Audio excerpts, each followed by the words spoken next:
Իսկ այդ դեպքում նախորդ նախագահների քաղաքական դաշտում մնալը ինչի մասին է խոսում։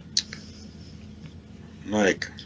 Ընդ որում իրենք էլ են հայտարարում, որ միայնակ ոչ մի ուժ չի կարողանալու Նիկոլ Փաշինյանին հեռացնել իշխանությունից։ Պետք է միավորվեն։ Նայեք ամբողջ խնդիրը որն է, Քավլիցի Ռոբերտ Քոչյանը, Սարգսյանը, Հանրապետական կուսակցությունը կամ Գագիկ Ծառուկյան։ Գագիկ Ծառուկյանի հետ մեր հարաբերությունները բավականին ջերմ են, մի քիչ ինչ էլ ասեմ իր մասին սուբյեկտիվ է, որովհետև են գերականությունի համար ավելի վերառնելու, բայց նաև կանադառնամ Գագիկ Ծառուկյան։ Մենակ ոչ ոք չի կարող ասել Ռոբերտ Քոչյանին կամ Սերժ Սարգսյանին ինչու եք դուք առաջադրվում։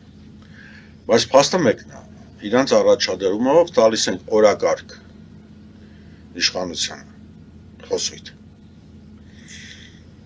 Մի անգամ, որի մենք ականատես ենք եղել 21 թվականին։ Բայց այստեղ էլ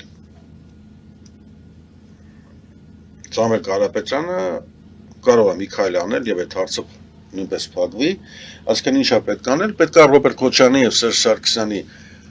ոչ թե ազդեցությունը ընտրական գործընթացների վրա եւ խոսույթը քաղաքացիական պայմանագրի մաքսիմալ հնարավոր է նվազեցնել։ Նվազեցման համար ամենակարճ եւ ճիշտ ձևը կայանում է հետեւանն։ Հիմա եթե Սամվել Կարապետյանին հաջողվում է Հայաստանի Հանրապետության գործող քաղաքական միավորների լավ գոնե 50-60%-ը միավորել իր շուրջ, որոնք հայտարարություններով հանդես կգան, ավտոմատ կերպով դառնալու այսքան պատկերացրեք իրավիճակ, երբ որ ընտրություններին դիցուկ մասնակցում է քաղաքացիական պայմանագիրը նոր ուժը եւ Ռոբերտ Քոչյանն ու Սերժ Սարգսյանը ավտոմատ կերպով այն ինչ որ ասվում է տարիներ շարունակ, որ այս մի ուժը բերեց, այս մի ուժին, որ իրանք իրար հետ պասելով են խաղում, սա դառնալու արդեն ակնհայտ իրականություն եւ սրա կումուլատիվ էֆեկտը բավականին զրոյանալ է։ Այսինքն այսօր Սամվել Կարապետյանը միանշանակ է, ես կարծում եմ մենակ հիմարը կարող է դա չնկատի, որ գոնե թե ընդդիմության մեջ ֆավորիտը ինքն է, առաջի գնացող ուժը ինքն է։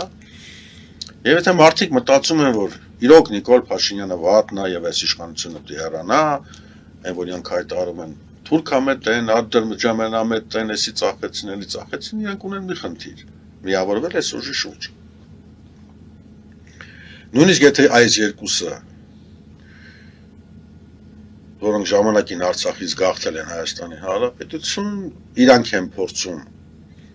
շարունակեն նույն խաղը, որտեղ եղել է 18-ին, եղել է 21-ին, այս դեպքում այս խաղի ազդեցությունը շատ ցածր է լինել։